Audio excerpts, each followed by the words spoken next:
Now, yung pag-uusapan natin today ay mas focused, hindi sa lahat to, hindi to sa lahat this time. Ito ay mas focus sa mga tao na tapat sa Diyos. Faithful sa Diyos. When I say faithful sa Diyos, what do I mean by that? May commitment sa Diyos. Tapat sila sa Diyos sa buhay nila. Tapat sila sa Diyos when it comes sa tither sila. Okay? So itong message na to is more para sa kanila, para sa inyo. Why? Kasi kung first of all, yung tao hindi tither, hindi tapat sa Diyos, hindi loyal sa Diyos when it comes sa tithe, 10%. Mahirap para sa taong to na samahan ng Diyos.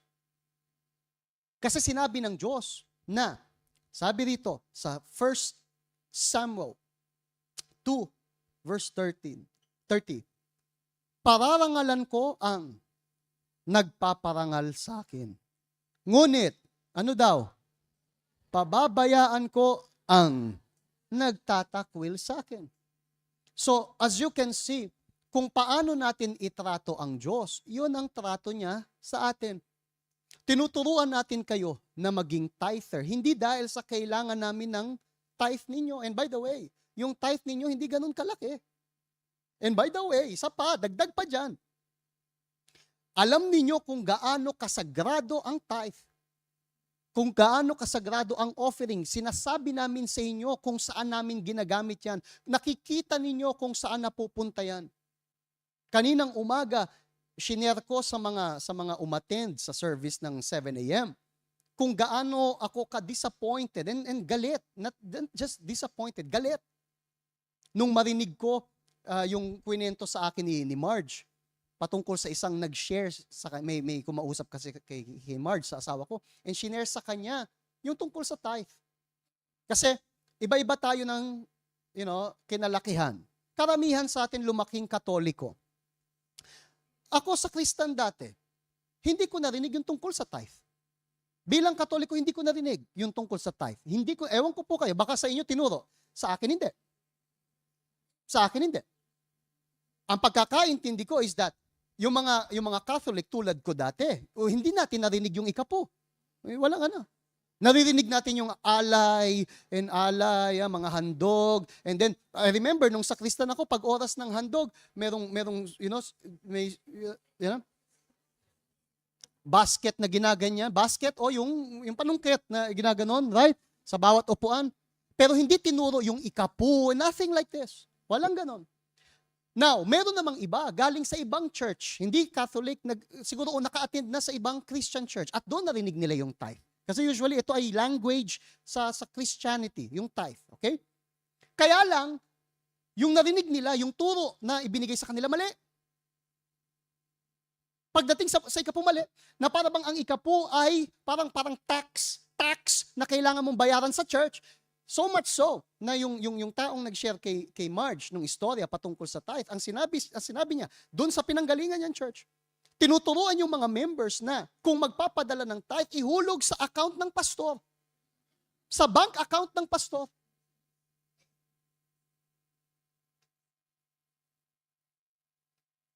Dito, saan yung nilalagay yung ikapu? Doon. Hindi nakapangalan sa pastor. Doon, sa altar. May iba na hindi alam. I think ito yung reason kung bakit ginagawa to ng iba. Minsan hindi ko maintindihan. Kasi may mga taong lalapit sa akin, hawak yung tithe, tas ginaganon sa akin. Hindi ko maintindihan. Siguro dahil galing sila sa lugar kung saan tinuro sa kanila, ibigay sa pastor. No, sa altar. Even offerings. Na may offering ka, akin na offering nyo. No, sa altar. Sa offering doon. Bakit? Kasi yun yung dapat gawin. Yan ay napupunta sa gawain ng Diyos. Pero itong taong to, naging biktima ng isang sistema kung saan tinuturuan sila na, hindi, yung ikapu, ihulog nyo sa account ko, hindi bigay yung pastor ng account. To the point na pag hindi na sila naguhulog ng ikapu nila, nakikita ng pastor, of course, kasi nakapangalan, right? Sasabihin, hindi, ba't hindi kayo nagpadala? Ba't hindi kayo naghulog ng parang may utang ka ngayon? Yung iba na nag-a-abroad, naging ibang bansa. Yung pastor ngayon, tuwan-tuwa. Kasi nag-abroad, di ba? Nag-abroad. Tuwan-tuwa ngayon yung pastor. Okay to. Okay, dollars. Dollars.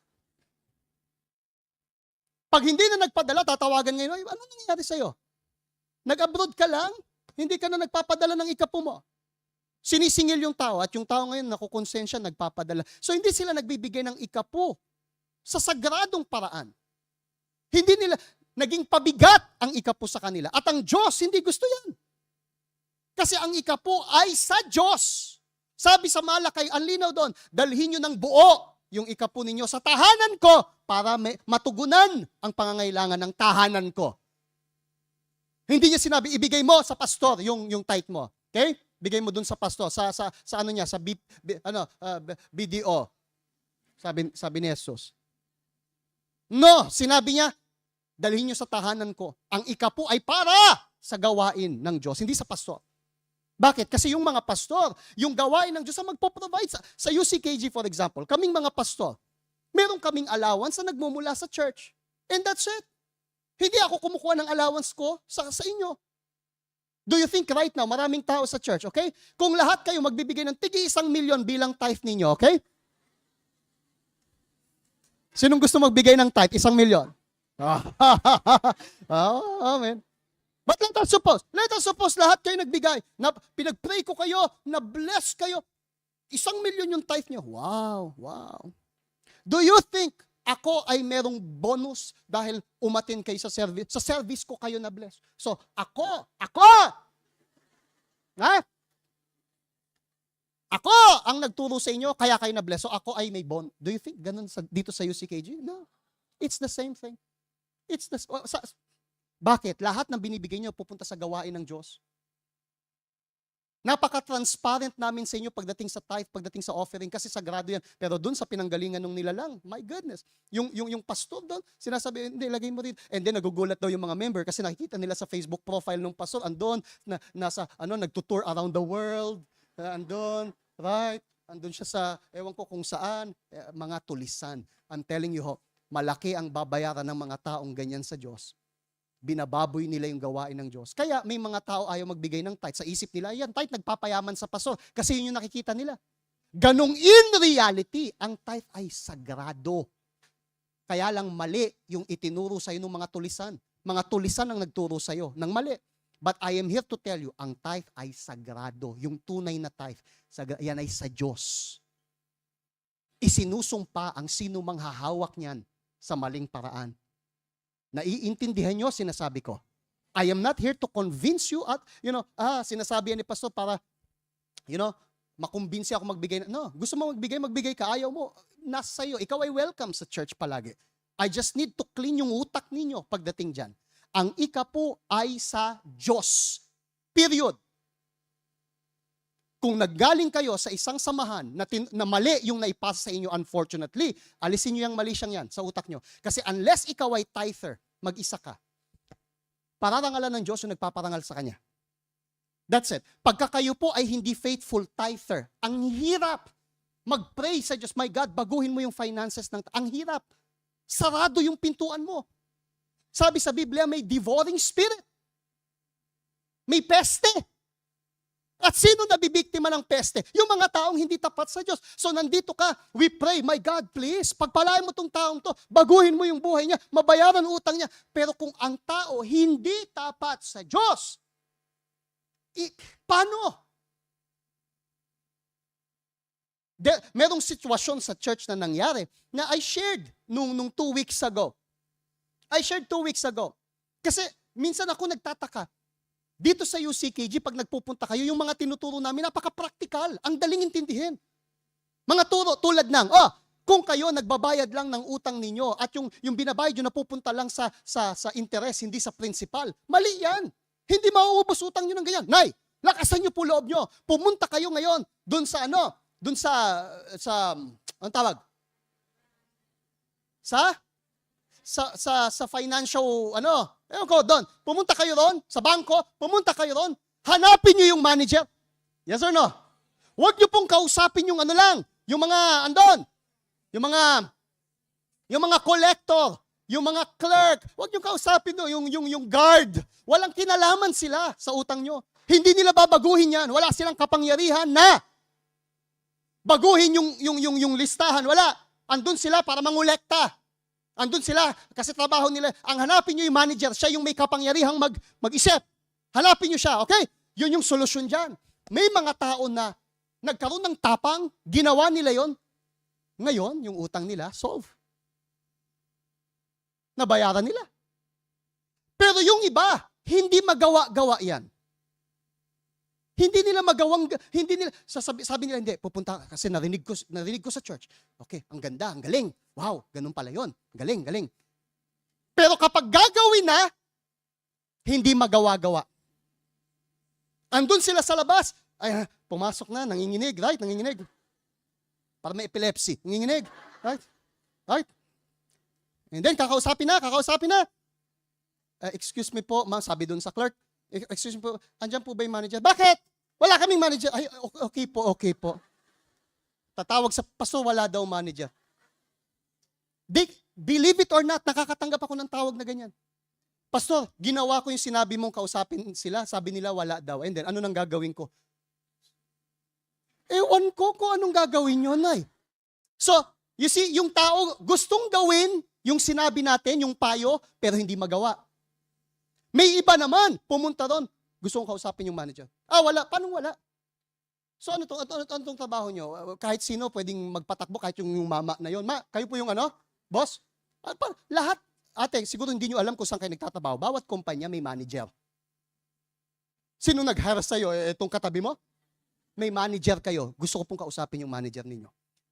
Nagkakaroon sila ng talino kung paano makipag-usap. Kahit yung clerk nagugulat na ganun, my goodness, ano to? Hindi po ko aalis hanggat di ko nakakausap kasi alam ko nandito. Of course, nandito yung manager niyo. Walang kumpanya, walang manager. Saan nang gagaling yung lakas na yan? Paano nangyari? Yung Diyos. Bakit? Kasi yung tao tapat sa Diyos. Pag yung tao tapat sa Diyos, nagkakaroon sila ng extraordinary character na wala sa kanila dati. Kasi dati mahiyain sila, pero nung nandun na sila, dahil sa sila ay nagparangal sa Diyos, pinarangalan ngayon sila ng Diyos. Binigyan sila ng tapang, kaya kaya nilang sundin yung mga advice na binibigay natin. Now, balik tayo dun sa sinabi ko kanina. Kung hindi masunod-sunod ng tao yung advice na sinasabi ko, even if gusto niya, kaya nga minsan pag ginawa niya na, at pag sinabi, ay walang manager, tatawag na agad sa akin, Pastor, ano nang gagawin ko? Wala na, blanco na agad utak, hindi na alam yung gagawin, walang talino. Nung nangyari yan, this last time, kailangan kong, gusto ko sanang magalit.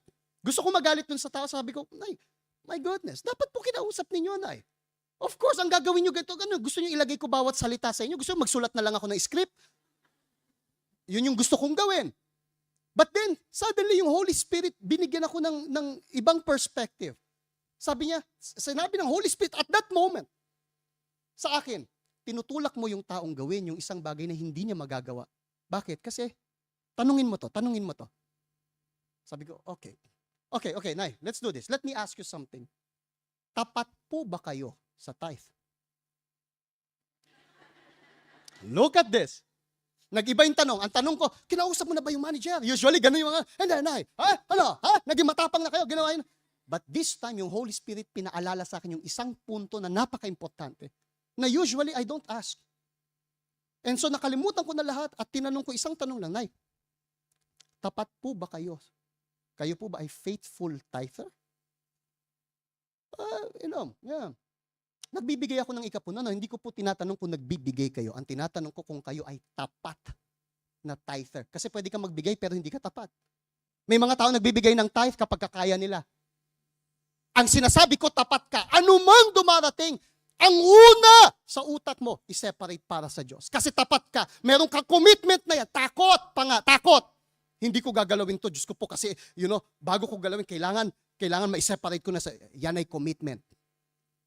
So yun ang tinatanong ko. I'm not asking kung kayo po ay nagbibigay ng envelope. Ang asking, ikaw po ba ay tapat na tither sa Diyos? And then comes yung sagot. Hindi po. So now, yan yung reason. Kaya kahit na bigyan ko kayo ng advice, hindi nyo magagawa. Hindi nyo magagawa. Mananatili kang emotional. Kahit gusto mong sundin yung sinabi ko, sa utak mo, ang ganda ng sinabi ng pastor. Wow. Yung testimony, wow. Inspiring. Wow. Ay, yung lesson today, galing. Woo, ganda. Wow. Pero from the moment na gagawin mo, hindi mo magagawa. Hindi pwede. Wala kang lakas na gawin. Mahiyain ka nga. Hindi maaalis yan. Ang tanging reason, ang tanging way para ma-eliminate yung hiyang yan is only with the power of God. Siya lang yung magbibigay sa'yo ng lakas. At that moment, hindi ka marunong magsalita kasi ikaw yung tao na masyadong tameme. Alam mo yan? Yung taong nandun lang sa kanto lagi. Hindi ka marunong magsalita. Pero dahil sa tapat ka sa Diyos, at that moment, magkakaroon ka ng lakas. Extraordinary. Maski ikaw magugulat sa sarili mo. Na-experience yung iba sa inyo yan. Hindi mo alam kung paano makipag-usap sa mga tao. You don't know how to deal. Kung pagbabasihan ikaw, mas mamabutin sa yung opo. Ay siya nga po, opo, siya nawa, hari nawa. Kung ikaw lang, ganun ka. Pero dahil sa ikaw ay tapat sa Diyos, anong gagawin ng Diyos? Sa mga oras na kritikal, yung Espiritu ng Diyos, bababa sa'yo. And katulad na nangyari sa Biblia, suddenly you will do things na ikaw mismo magsasalita. Para kang nakasakay sa sakyan na hindi mo alam, ano nangyari sa akin? Eh, nandun ka kausap mo yung magkakaroon ka ng tapang na wala sa'yo, wala. Kasi normally, ikaw ngayon, pero dahil sa naging tapat ka sa Diyos, nagkaroon ka ng tapang na hindi extraordinary. Kayong mga naka-experience, alam nyo sinasabi ko. Yung mga hindi naka-experience, pasensya. Pasensya. Akala nyo ako gumagawa ng istorya lang dito. Pero yung mga tapat sa Diyos, you know exactly sinasabi ko. Magugulat yung mga tao sa paligid mo, magugulat ka. Kasi meron kang mga reaction na hindi normal. Meron kang mga salitang hindi normal. Meron kang mga, mga point of view na hindi sa'yo. Hindi sa'yo. So pag nandun kayo, you start saying things na maski yung mga tao, my God, hindi ka mapigilan ng sino man. Yung Diyos, kasi tapat ka sa Diyos. Pinaparangalan ka ng Diyos. Now, pinababayaan ng Diyos yung nagtatakwil sa Kanya. Pag tinakwil mo yung Diyos, hindi ka tapat sa Diyos, paano ka magkakaroon ng lahat ng kakailanganin mo para baguhin buhay mo? Yon ang reason kung bakit natin tinuturo sa inyong maging tapat kayo sa Diyos. Hindi dahil sa kailangan namin ng tithe ninyo rito. Even if magdala kayo ng tithe, magkano yung tithe ninyo? Yung 10% ng sahod ninyo, dala nyo yung tithe dito. Do you really think babaguhin nyo yung mundo? Yung tithe ninyo hindi ganun kalaki. Hindi yan pabor. Nasasabi mo, hindi, kaya nagtuturo sila pastor ng ikapo kasi gusto niya akong perahan. Wala kang pera. Nay, please. Wag kayong para kang timang. Mag-isip ka ng konti. My goodness. Perahan. Kung kami interesado sa pera, bakit kayo ang lalapitan namin? Maghahanap ako ng mga taong may kaya, hindi yung mga taong may utang. Gamitin nyo sandali yung utak nyo. Think sandali. Think. Pagka sinasabihan yung mga tao, pineperahan ka, paano ko peperahan? Wala nga akong pera. Kung yung mga pastor namin, ang interesado sila sa pera, hahanapin nila yung mga business people. Mag-evangelize sila, hindi dito sa black man, kung saan nakaupo sa kahon yung mga tao. No, aakyat sila sa peak, kakatok dun sa mga pintuan ng mga mansyon, right? And they will try to evangelize yung mga nandun, yung mga may mga sasakyan, hindi yung mga, may mga resibo. Gamitin niyo yung utak ninyo. Alisin niyo yung mali siya sa utak niyo. Si Satanas, lagi kang binubulungan sometimes na pagka tayo nagtuturo sa tithe, ayan na, napeperahan ka. Sabi mo kay Satanas, anong pera? Manahimik ka, wala nga akong pera. Manahimik ka. Sawayin niyo agad si Satanas. Paanong perahan? Tinuturuan nila ako kung paano magkaroon. Hindi, lumayas kang demonyo ka. Gamitin niyo po utak ninyo. Ang tithe, hindi para lumaki yung church. Ang tithe, hindi para magkapera. No. Ang tithe ay para ikaw ay magkaroon ng karangalan galing sa Diyos. Kasi po, anumang turo ituro ko sa inyo. Turo tulad ng, listen people, magkaroon kayo ng vision. Vision. Do you understand? Vision. Vision. Ha. Para alam nyo kung anong lupa bibilin, kung anong negosyo bubuksan. Kailangan may vision kayo. And then ikaw, vision. Sabi ni Pastor, vision. Kahit subukan mong gawin, hindi mo magagawa. Kung hindi ka tapat sa Diyos, wala. So kapag kagagawin mo na, sabi ni Pastor, pag uwi ko sa probinsya, gagawin to. Vision. Okay. And then pagdating mo ngayon sa probinsya, sabi ni vision. In Jesus, vision. Right? Pagbaba mo ng tricycle, vision. Let's go. Kasi naka-tricycle, di ba? Malayo, tricycle. Vision. In Jesus' name, vision. Alright. And then nandun ka ngayon, ha? Lumabas ka pa ng bahay mo, sabi mo sa pamilya, sandali lang, labas lang ako kasi may gagawin ako. And then doon ka, sabi ni Pastor, vision. Tapos nakatingin ka sa mga tani, vision. At yung pamilya mo, nakadungaw sa bintana, nakatingin sa'yo, ikaw nandun sa...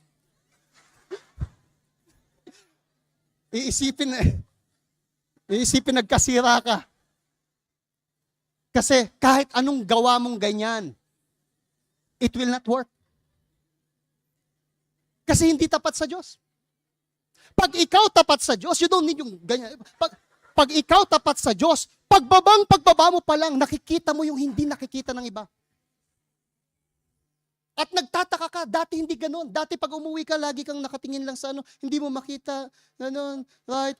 Pero now, nung umuwi ka, something changed. Pagdating mo, napapansin mo yung lupa na yon dati walang doon na. Sino kayo may-ari no? Parang binibenta yun. You see things na hindi makita. Minsan yung lupa hindi for sale, but you say, itong lupang to maganda. Kausapin ko kaya may-ari nito. Gusto kong bilhin. Kahit hindi nakasulat for sale. But yung Espiritu ng Diyos, binigyan ka ng sensitivity, kausapin mo yung owner. Kausapin mo. Bago ka bumalik sa Hong Kong, kausapin mo, go ahead. Kahit hindi nakalagay for sale, so ikaw, you go there.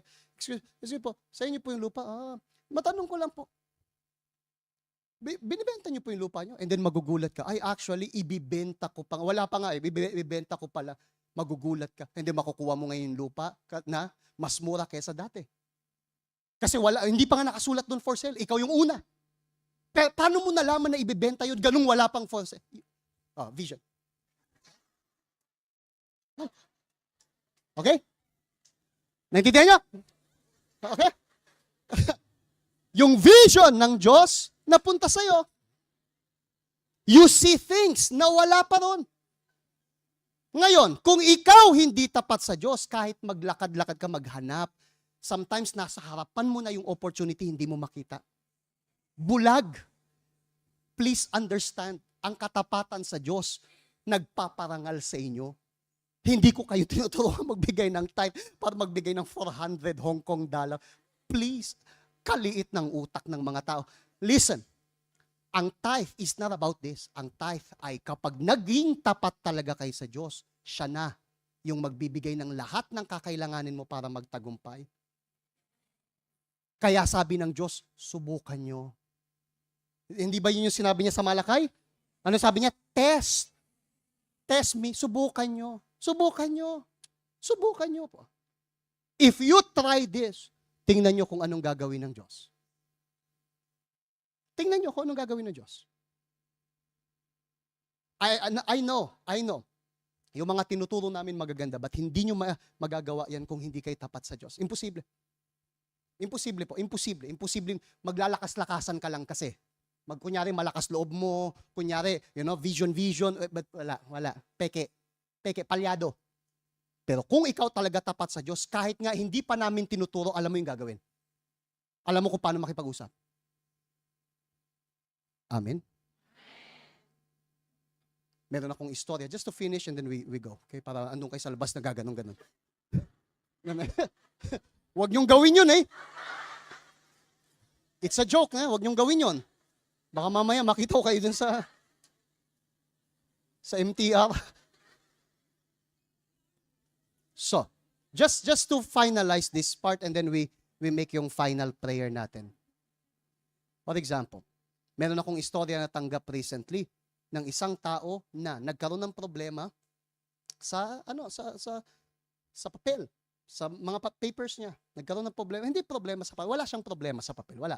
It's just that hinarangan siya ng mga tao, hinarangan siya ng government, sila, hindi, may problema ka. May problema ka sa mga papel mo, overstay ka, things like this, magbabayad ka ngayon, ganito, ganyan. Yung tao ay faithful sa Diyos. At dahil sa siya ay faithful sa Diyos, hindi siya nataranta na, oh Diyos ko po, paano na to? Andito ko ngayon sa immigration, sabi nila, ako raw ay overstay. Hindi naman, ako po sino nang tutulong na hindi siya desperado. Kalmado, kasi alam niya na faithful siya sa Diyos. Sino nagbigay nung calmness na yun sa kanya? Yung Diyos. Kasi tapat siya sa Diyos. So andun sila, hindi po ako overstay. Pero hindi, officer ako. Okay, officer, ako po hindi overstay. Hindi, sabi rito, alam nyo pong hindi ako overstay. Gusto nyo pong tawagin yung employer ko, tawagin nyo, go ahead. Alam nyo hindi. Hindi, magbabayad ka. Hindi po ako magbabayad kasi hindi po ako overstay. Ang kausap niya ay, officer. Look at this. Gusto nyo pong tawagan nyo. Go ahead. And then, nung makita nung tao na siya ay andun lang. Alam yung sinasabi, cool lang. Hindi, umiiyak ka, Diyos, hindi po. Sabi ko po sa iyo, hindi po ko overstay. Satanas, in Jesus na.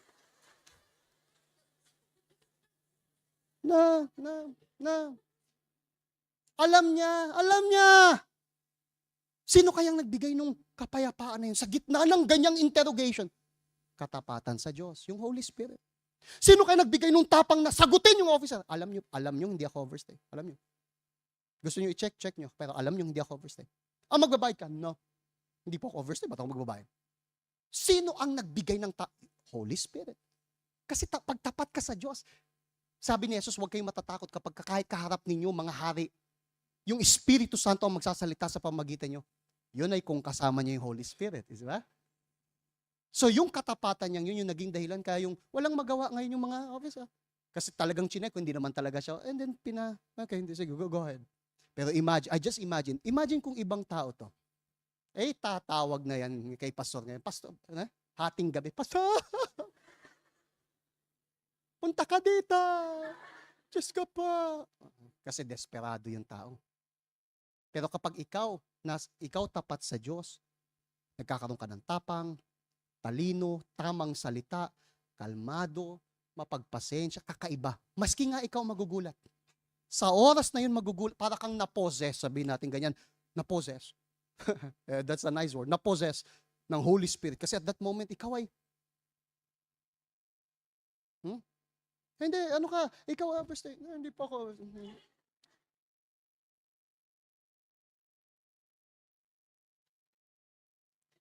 Magugulat. Saan galing yung kapayapaan ng taong to? Ba't hindi ko magulat tong tao? Yeah. Kaya hindi ka nai-scam, hindi ka naloloko. Yan ang resulta ng katapatan. Ang katapatan sa Diyos, my friend, it protects us. So, I'll give you this advice. Gamit yung salita ng Diyos. Be faithful sa Kanya. For your own good. Be faithful sa Diyos. Pag nagtagal po kayo sa pagdi-decide, na-attend ka sa church, pero hanggang ngayon, hindi ka pa rin faithful sa Diyos. Ewan ko kung anong ginagawa mo. Ikaw yung nagdi-delay ng sarili mong buhay. Ikaw ang nagdi-delay ng sarili mong buhay. Nagmamaramot ka ng 10%, ang nawawalan sa'yo mas malaki. People, mag-isip kayo. Ha? Right? Isipin nyo. Amen.